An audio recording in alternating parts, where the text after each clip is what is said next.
introduire le docteur Rima Salah. Et nous ne nous connaissons pas bien personnellement, bien que nous nous soyons parlé, mais j'ai le sentiment que Madame Salah est vraiment une femme de cœur. Je trouve que ça se sent quand on lui parle, ça se sent quand on est avec elle, et puis ça se sent, nous le savons, parce que Dr Salah a accepté d'être avec nous dans des circonstances qui étaient difficiles pour elle. Donc vraiment, nous vous sommes très très reconnaissantes d'être là. Et puis c'est une femme de cœur aussi, par toute sa vie, par le message qu'elle va faire passer aujourd'hui. Rima Salah is going to speak in English, so I will continue the presentation in English. Dr. Salah worked for the rights of children and women in armed conflicts and post-conflict situation. You contributed to the talked about UN Resolution 1325, but also to the Resolution 1612 on child rights violation. You worked at the UNICEF, where you were Deputy Executive Director for many years, and now you chair the Early Childhood Peace Consortium, and the Early Childhood Peace Consortium values the well-being of children and families who can be sustainable agents of change for peace building. So that's exactly what we are talking about today. And what Mrs. Salah is going to present, it's probably the base and the essential, most important thing that we are going to hear today, because it's at the beginning of any peace-building situation. So the floor is yours, and once again, thank you for being with us. Yes.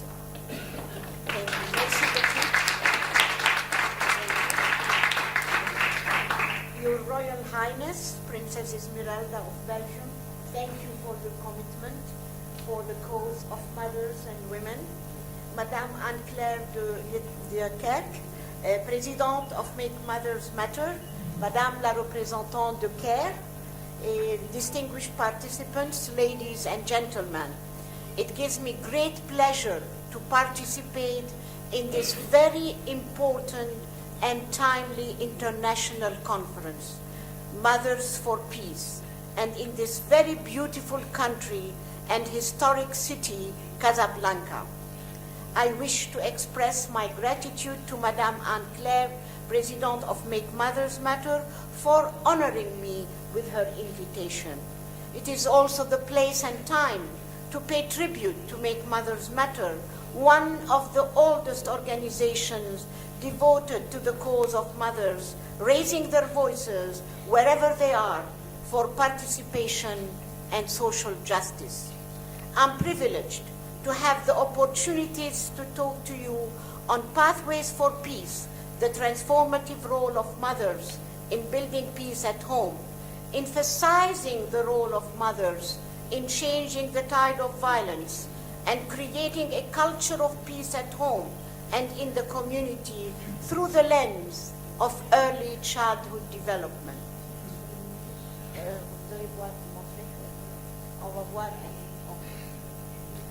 On va montrer un peu les femmes au Liban, les femmes réfugiées dans les camps des réfugiés palestiniens. ردود الفعل تبع الاهل شغله كثير مهم، ردود الفعل ضد او بوجه شغلتين مهمين كثير، ردود الفعل بوجه العنف خاصه العنف المنزلي، وردود الفعل بوجه التعصب. وهودي سمعناهم كلنا من الامهات، وانا شغلي هذا انجاز للبرنامج، انه العنف بوجه العنف نبدا بالاهل، تمكين الاهل لحتى يشتغلوا على اولادهم بطريقه لنبذ العنف ولنبذ التعصب. اذا انا ما قدرت اتغير ما حقدر اغير اولادي، اذا انا ما كنت قادره اغير حالي ما حقدر اغير عائلتي. فهي الام اهم شيء، وانا بنظري انه اكثر حدا استفاد هو انا، لانه انا استفدت قدرت انه افيد اللي حوالي. تعلمت ان كيف بدي حل مشاكل ابني هو اخته من دون ما عيط وصرخ، وانه بخليهم يفرغوا طاقتهم بشيء ثاني. مثلا انا تعلمت من سي شغله انه الاعتذار للولد مش غلط. عم حس هيدي الدورة انه كانت بمثابة شبكة كهربائية، انا كنت عم بستمد فيها ضوء والنور منكم وعم والده لاولادي ولاسرتي ولعائلتي. استفدنا من اشياء اكثر شيء تعامل الضرب مع الاولاد، كنا نضربهم يعني كيف ما يحكي الولد نضربه. يعني هلا انا من اول البرنامج لهلا ولا مره ضربتها صراحه. غير فيي شيء كتير، قال لي جوزي يا ريتك رايحه من زمان. كنت اعمل شغل البيت وسكر على حالي اقعد احضر تلفزيون، ما كنتش هيك. لا ما كنتش عارفه، لا طلعوا على المدرسه قالوا لنا في دوره لجيت، وهي الدوره غيرتني ما بقول لك 180 درجه، وان شاء الله نضل هيك على طول ونعطي واللي نحن اخذناه نطبقه ونوديه لجارتي لاختي. In November 2019, the international community will celebrate the 30th anniversary of the Convention on the Rights of the Child. On this occasion, we can say that we achieved a lot. They are impressive gains for the children and their mothers in the world. According to UNICEF, more children than ever before are surviving past their 5th birthday. More are receiving vaccination against disease. More are benefiting from access to quality education, sanitation, water and sanitation. But progress has been only true for some, leaving millions of children behind and the rights denied to thrive and grow to their full potential, reinforcing social inequity for the children of the world. According to the series on advancing early childhood development from science to scale in the Lancet, which is one of the oldest and best-known medical journals in the world, unfortunately an estimated 250 million children under 5 years of age now that live in middle-income countries and also in low-income countries that will face inequalities and fail to reach, although they survive, but they will not reach their full development potential. This is because they grow up with broad range of risks that include poverty, poor health, abuse, neglect, and exploitation, as well as inadequate care and learning opportunities. This is now compounded by the situation of migration, war and conflict, and extreme violence to which families and parents are exposed. Every year, hundreds of millions of children are exposed to and are victims of domestic violence. According to UNICEF, close to 300 million children, 3 in 4 children aged 2 to 4 worldwide experience violent discipline by their caregivers, by their mother, by their parents on a regular basis. 250 million children, around 6 to 10, are punished by physical means. Also, as revealed by a report by the Save the Children, more children than ever, 357 million children globally are now living in areas affected by conflict.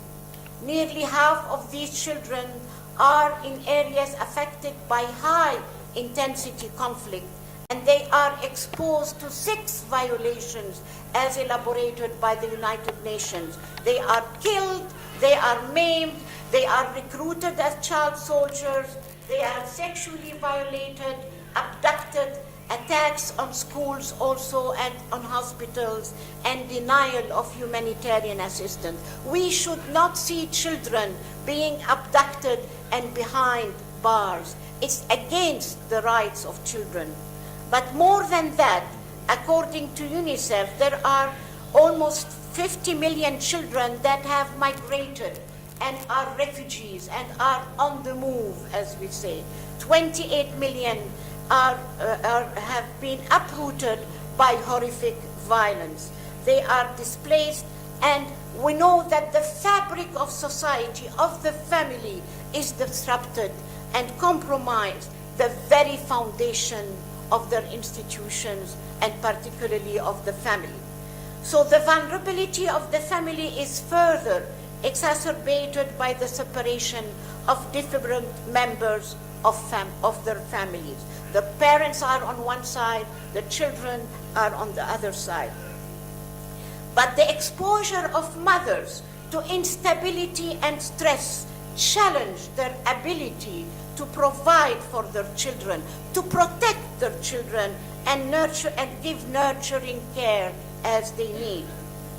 Many refugee mothers that I have met, they were interviewed in Lebanon, in Jordan, and in Turkey, and they expressed their alarm about how their children's lives have changed, and the emotional stress they have suffered. Some found that their children are growing up fast, that they had seen too much and taken too much on their shoulders. They are no more children. They are adults now. But this made mothers feel helpless. What can they do? But still they are resilient and want to exert all efforts to protect their children. How can we help them to do that? This is the story of lost childhood, as we say.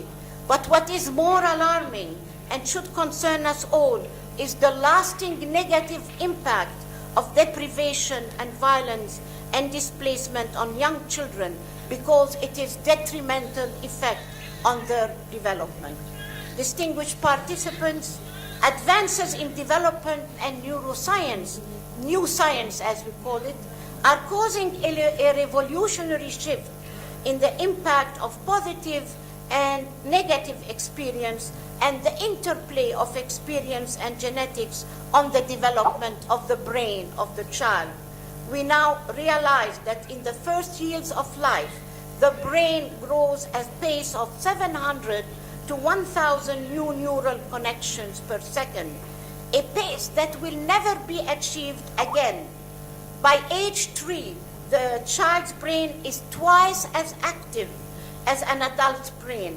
It is early life experience from preconception of the child onward that determine the capacity of his brain, its structure and function.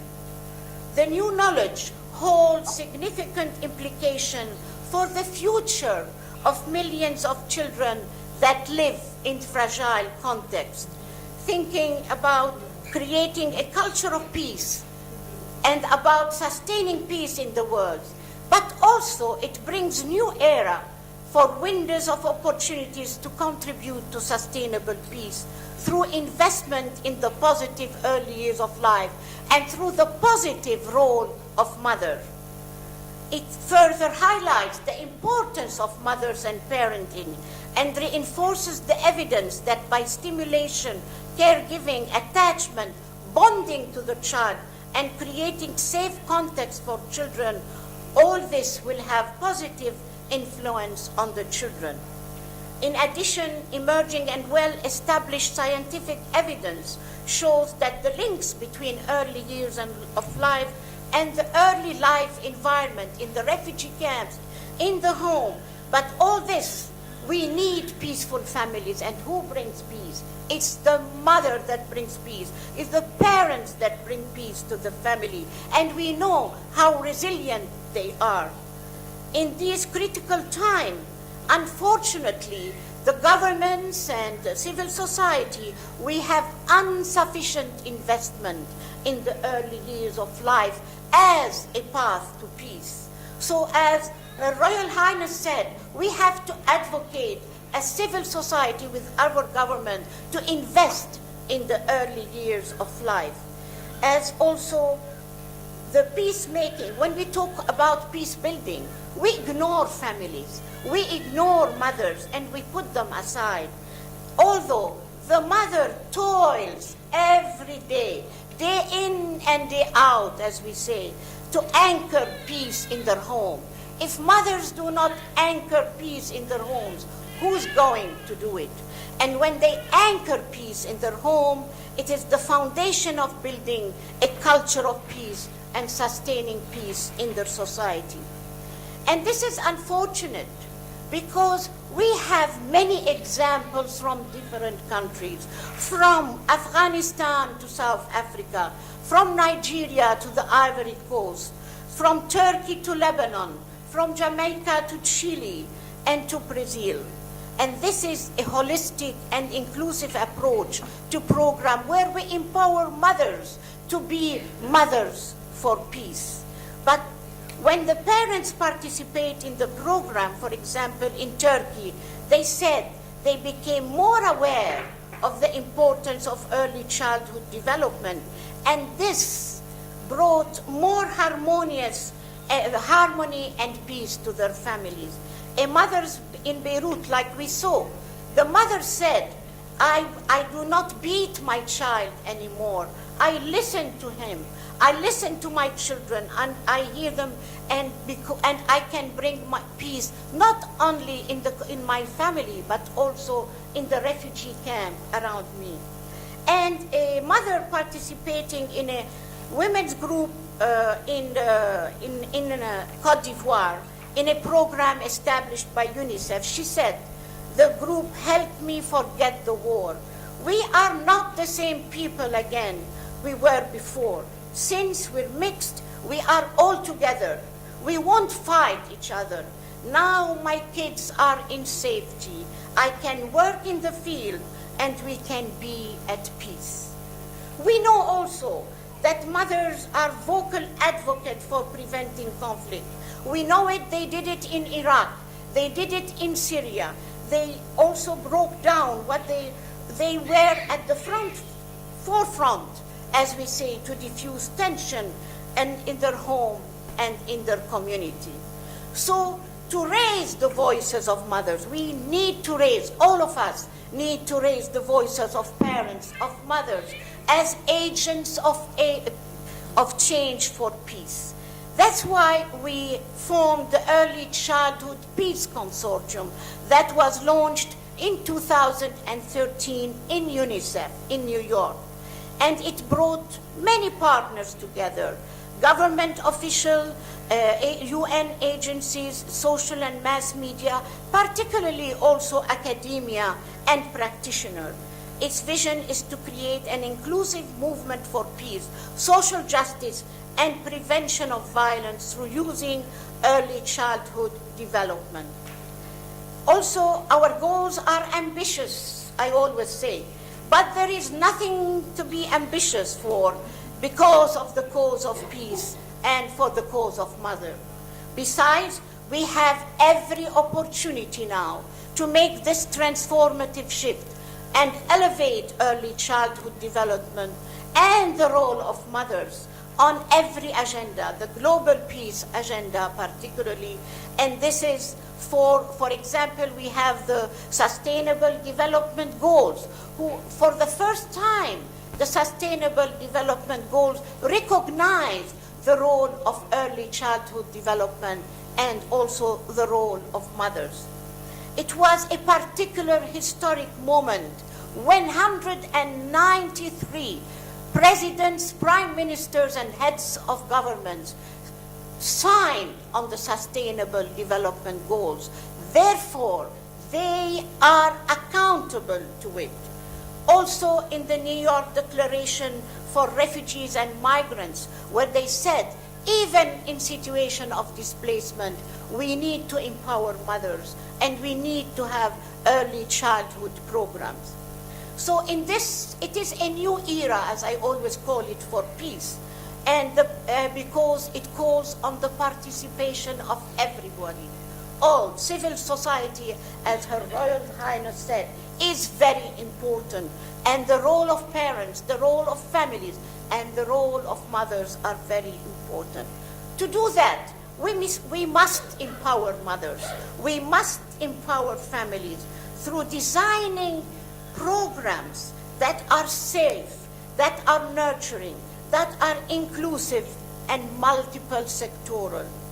Parenting programs or mothers program should include peace-building components. Most importantly, these programs must address their needs. They must be language and cultural sensitive and build on what they know and give them space to be the driving force for change.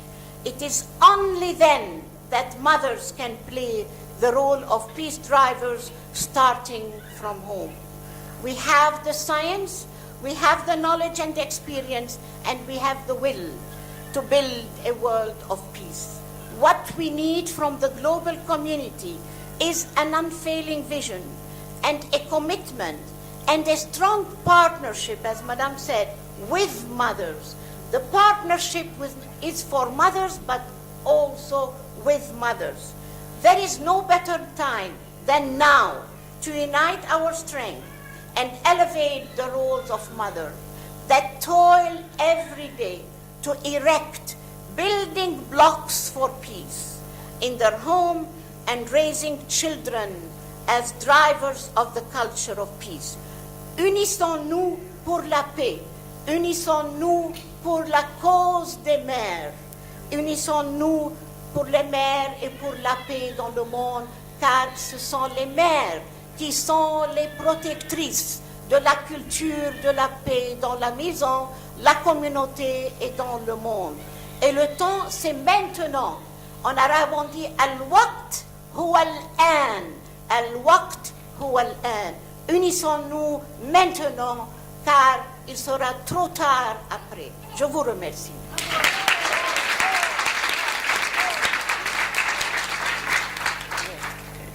Thank you so much for your very powerful intervention here. So I'm sure there are some questions. We'll dedicate, let's say, a few minutes to questions.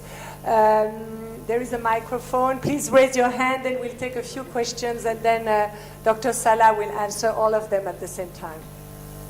Vous pouvez poser votre question en français, parce que Madame Salah comprend parfaitement le français, bien que son intervention ait été faite en anglais.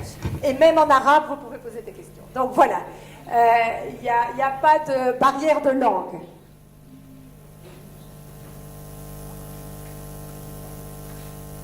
Moi, j'ai une question. Si personne n'en a, moi j'en ai une. Vous parliez de l'importance des premières années. Et vous disiez que dans les SDG à l'ONU, pour la première fois, l'importance de ces premières années avait été reconnue. Est-ce que vous pouvez un tout petit peu développer ça et voir comment justement au niveau associatif dans les différents pays, c'est quelque chose sur lequel on peut se baser pour faire avancer les choses dans nos pays? Oui. Donc c'est dans l'agenda des objectifs de développement.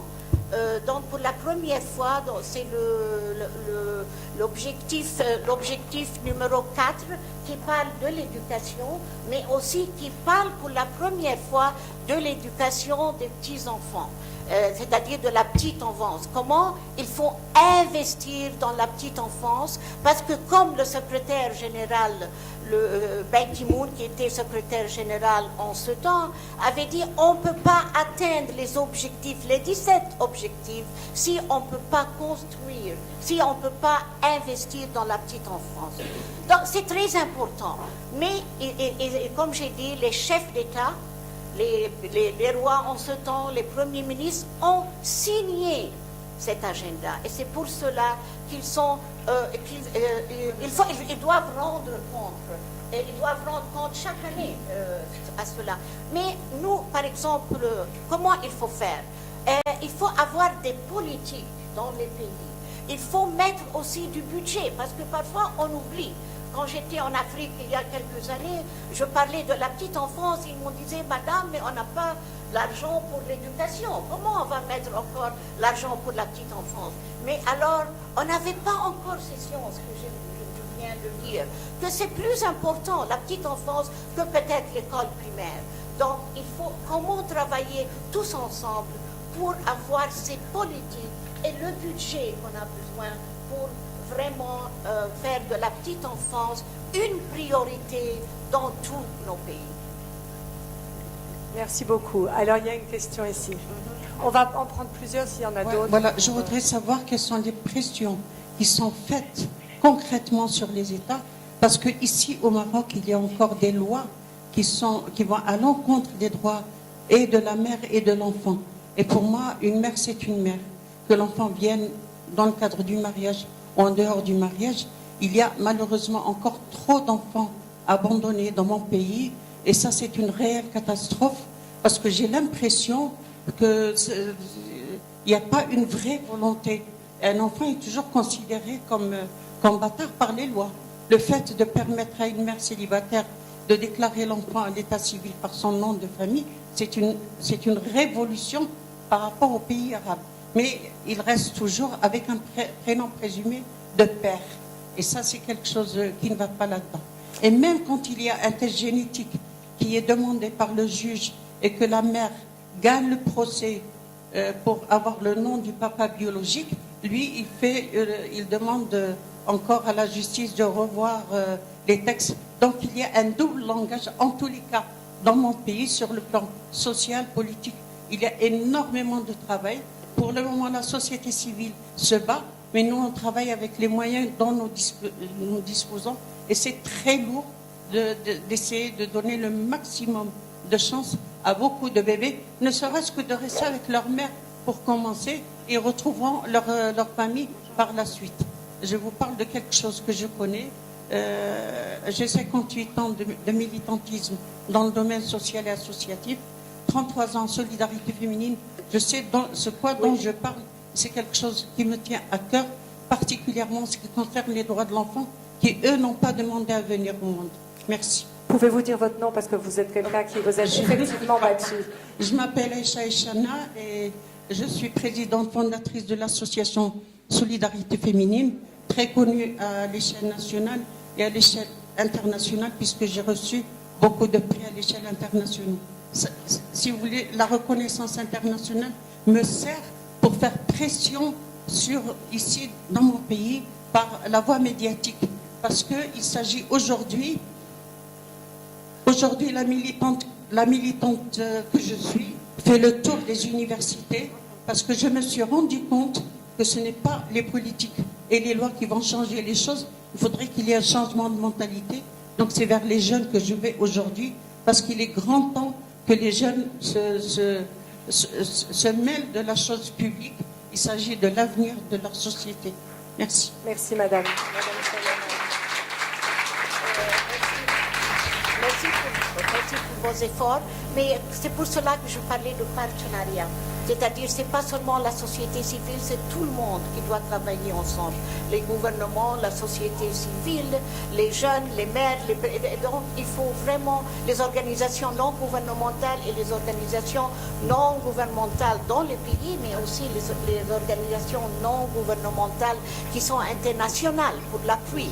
Donc, il faut travailler tous ensemble et nous tous, on doit rendre compte.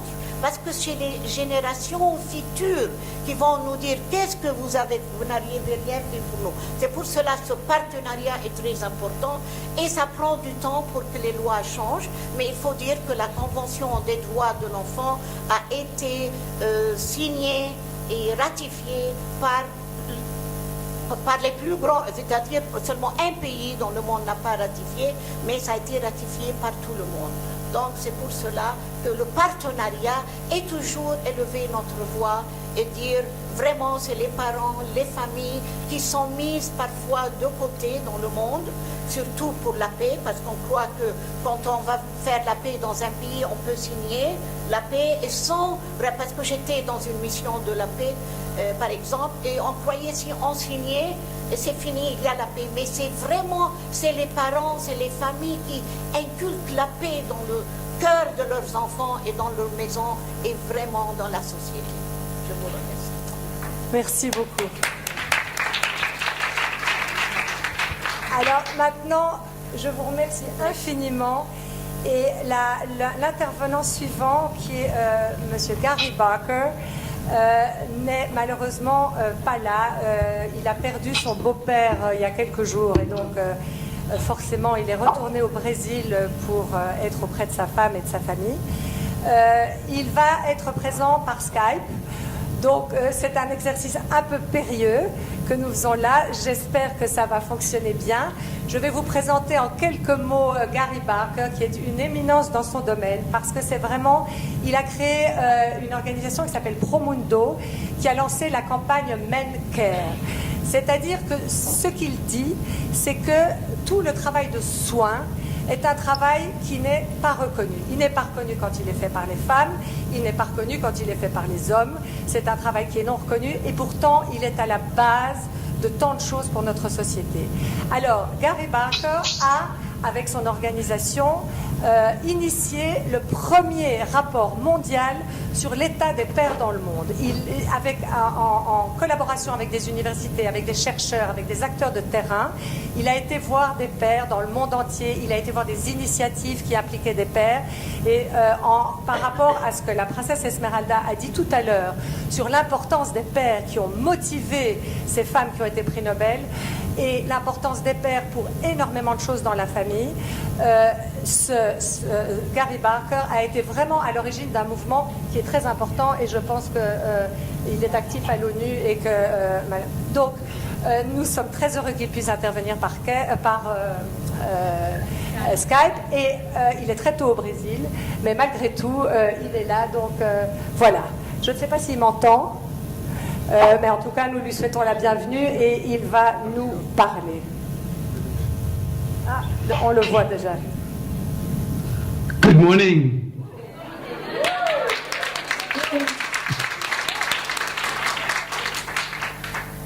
Are you able to hear me clearly? Yes. All right, great. I'm sorry I couldn't be there in person. Obviously, much better to be there in the room with you than to be doing this electronically, but thank you for making this possible. And I'm glad on this topic of women in peace and parenting in peace that you made space for us to talk about engaging men and why it matters. I have a film, a 2-minute film from our Men Care campaign. I don't know if you think it works better to, if it's back and forth, if we can show that now, or if I should show it at the end, which is easier in terms of use of the computer. Okay, let's show it now. This film is a good, kind of answers the question of why do we do this and what change is possible, and then I'll reflect on what we've learned in trying to engage men in this. So let's show the film. Great.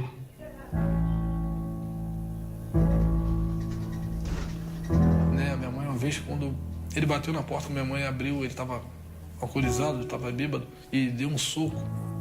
Tinha que mostrar que ele era homem. بمجتمعنا بطبيعة الحال الرجل هو رأس المرأة، يعني هي الفكرة اللي موجودة والمرأة هي تابعة للرجل. mbese abanza kuvuga ati niba umwohereje ku ishuri kikaba ikindi kibazo, numva cya gikomere cyanjye kirazamutse.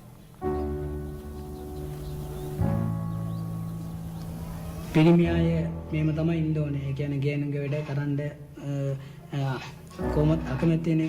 ඒ වුණාට මට මම අම්බ කරලා දෙනවා. එයා ගෙදර ඉඳලා කරනවා. ඒ ඔක්කොම එයා බලාගයිම.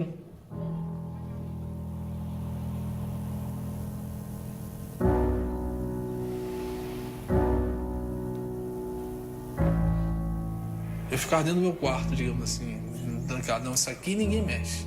A partir daquele momento ali, eu vendo a história de cada um, aquilo ali me serviu para que eu pudesse ser curado daquilo.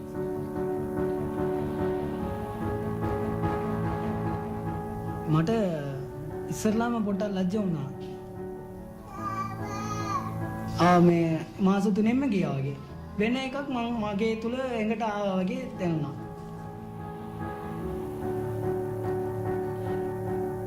وبنتعاون مع بعضنا، وقت هي بتكون انا عندي شغل هي بتهتم اكثر، وقت هي بكون عندها شغل كمان انا بهتم.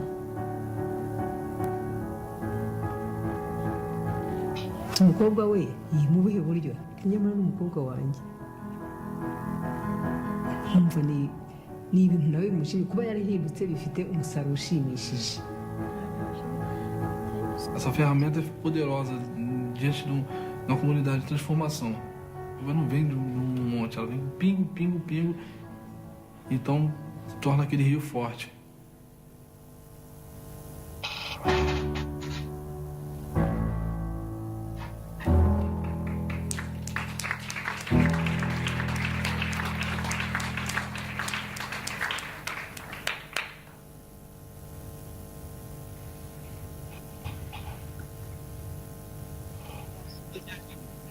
All right, Great. Are you able to see my slides? Being a father means being there Okay. through thick and thin. being a father. Some of you know about Promundo's work. We have been working for 20 years now to engage men in gender equality, to bring men into full participation in families and caring for children, for ending violence. And as we look around the world today, you can tell by no means are we done. Oops, sorry, my screen keeps moving back there. Oops. Sorry, is that you moving it? Can you be back there? Is that me or you?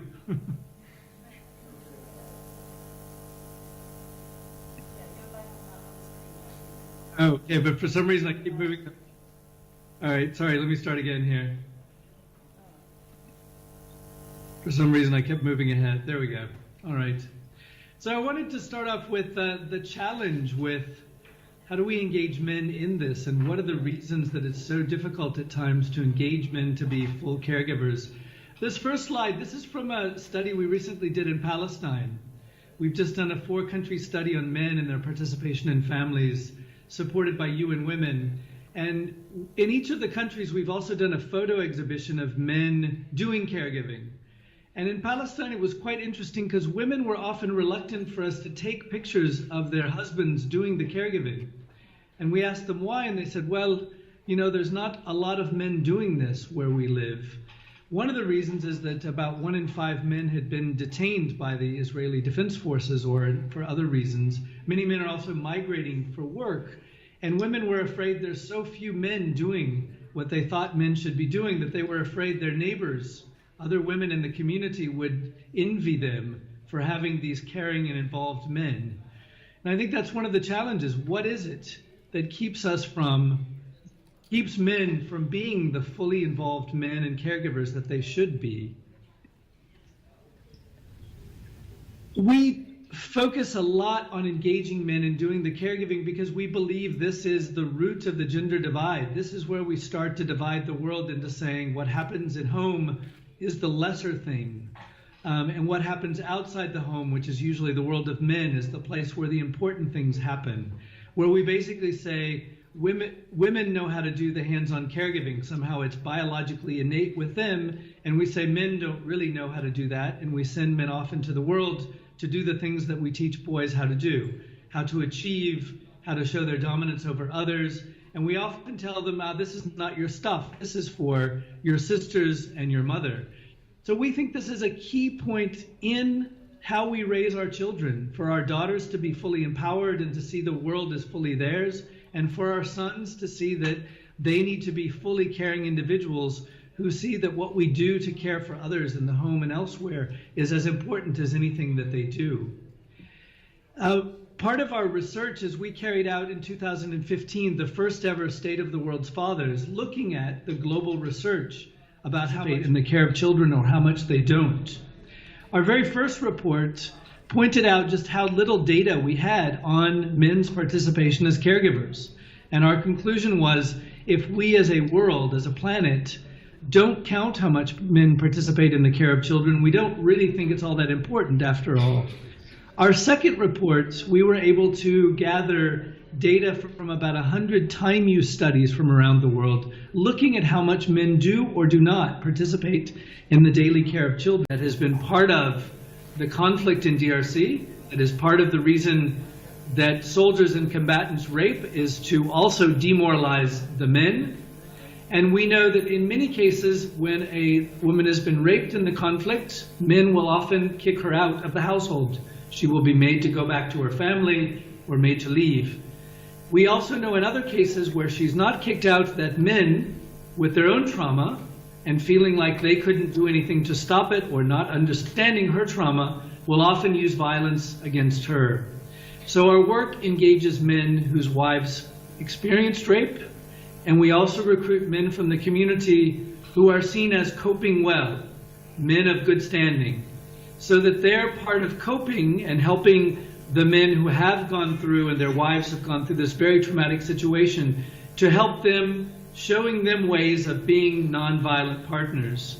So it's a combination trauma therapy plus discussion around being good partners, fatherhood, And one of the issues that we find gets a conversation started and connects men up to be aware of the pain that their partner has gone through is engaging men as fathers.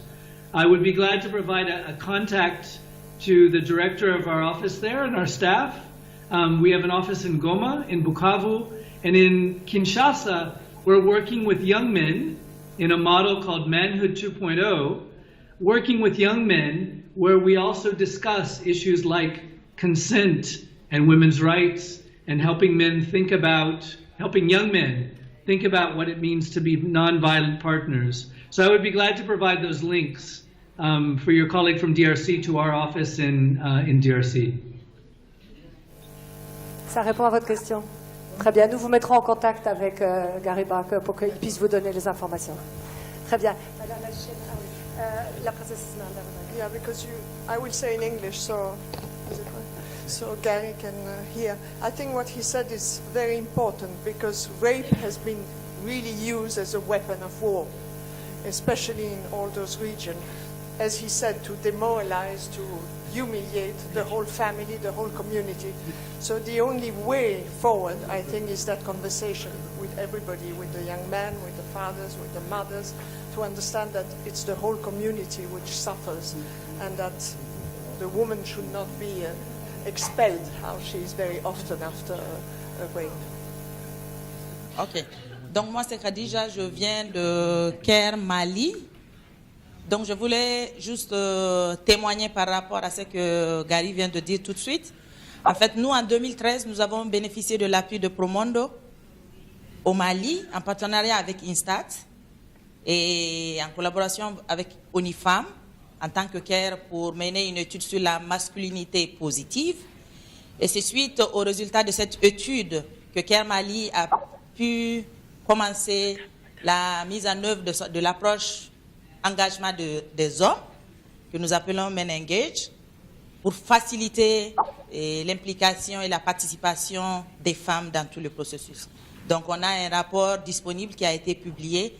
Donc merci à Promundo pour cet appui qui est en relation juste avec tout ce que nous sommes en train de faire au Mali en matière d'autonomisation de la femme et sur les questions de paix. Merci beaucoup. Thank you, Gary, for these very interesting exchanges. So maybe to switch to French for the others, I can summary that later on.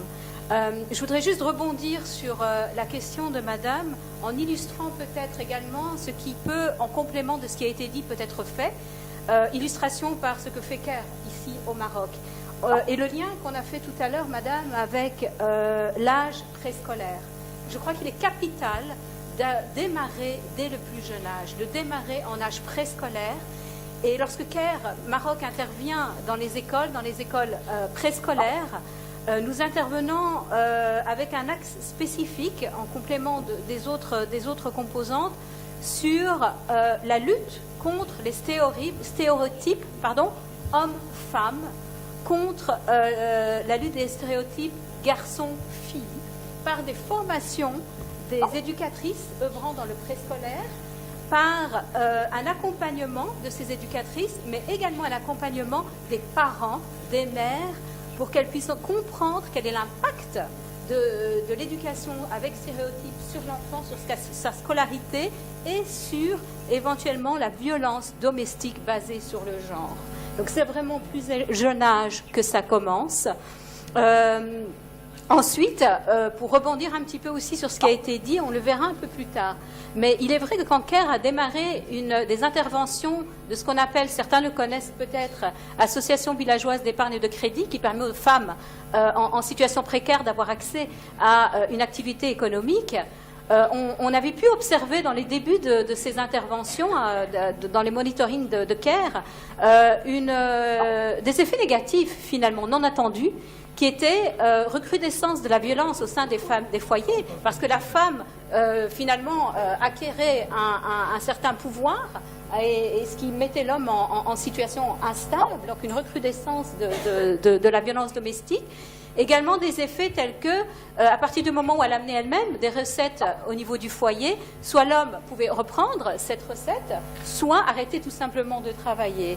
Donc ce qui a amené CARE à développer ce qui a été mentionné par notre collègue du Mali, à développer une intervention qui est devenue très forte dans les axes d'intervention de CARE aujourd'hui, qui est la masculinité positive, l'engagement des hommes, c'est-à-dire automatiquement, impérativement, les intégrer dans tous les processus mis en place, non pas en les excluant, bien sûr, donc en les intégrant, mais en leur donnant un rôle différent. Voilà, merci beaucoup.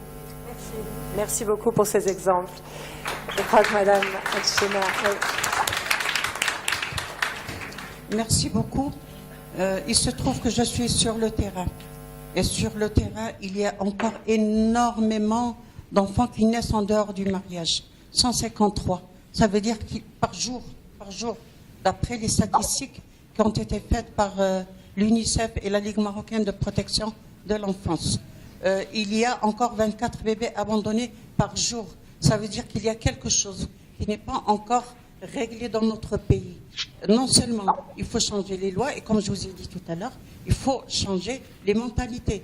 J'espère que cette conférence d'aujourd'hui sera médiatisée, parce qu'il est grand temps de faire prendre conscience à toute la société, que ce soit au niveau politique, au niveau éducation. Jusqu'à aujourd'hui, je n'ai pas entendu parler d'éducation sexuelle officiellement dans les lycées, ni dans les collèges, ni même dans les universités.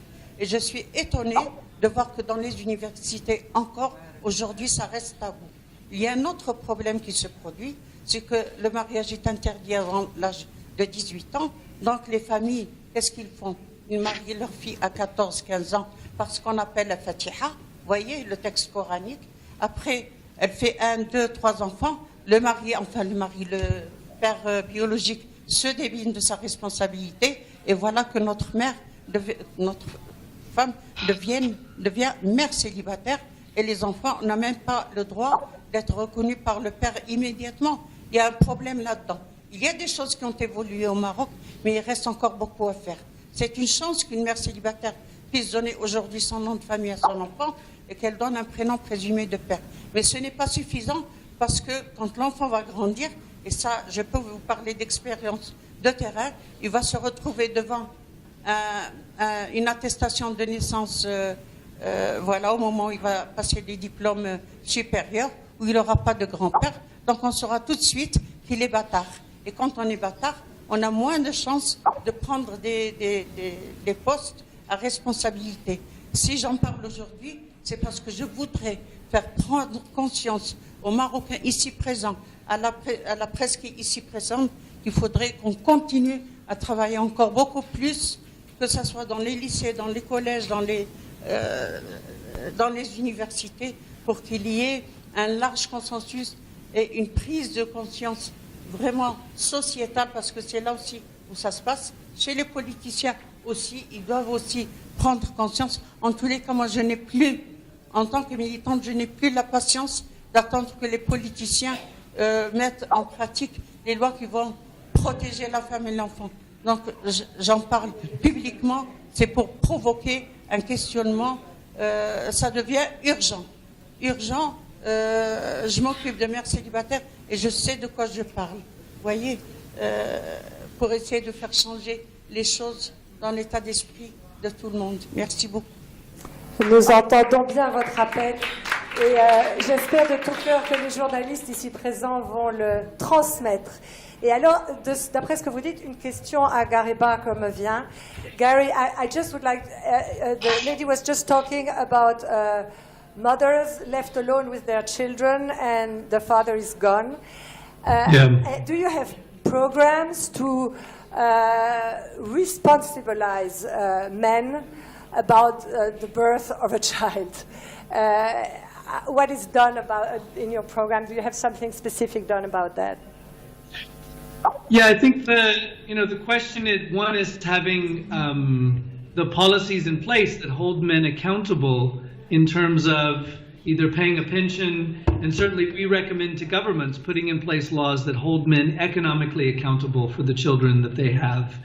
At the prevention level, I think what was just mentioned in terms of changing norms.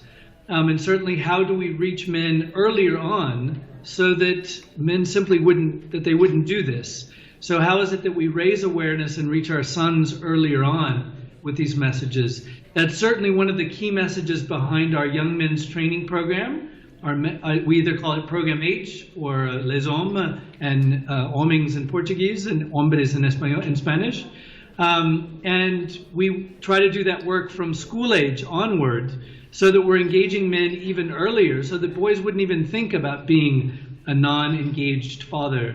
And then at the awareness raising level, we have had some success in a few countries of getting public service announcements out so that we're raising awareness about the need for men to be involved from the very beginning. In Morocco, there's an NGO called Quartier du Monde that is using some of the images results, and actually next week or the week after is launching a play about responsible fatherhood. I don't know if anyone from Quartier du Monde is at the event, but I could provide the contact if they're not. They're doing some interesting work in Morocco. They're based out of Rabat.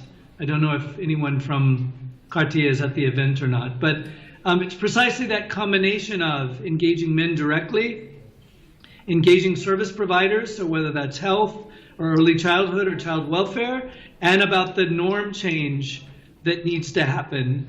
We know that's not fast, and we know that takes a lot of time, but we do think it's that combination that needs to be there. And it does require as well laws that hold men, that take wages from men if they're not providing child support for children that they have fathered but with whom they don't live.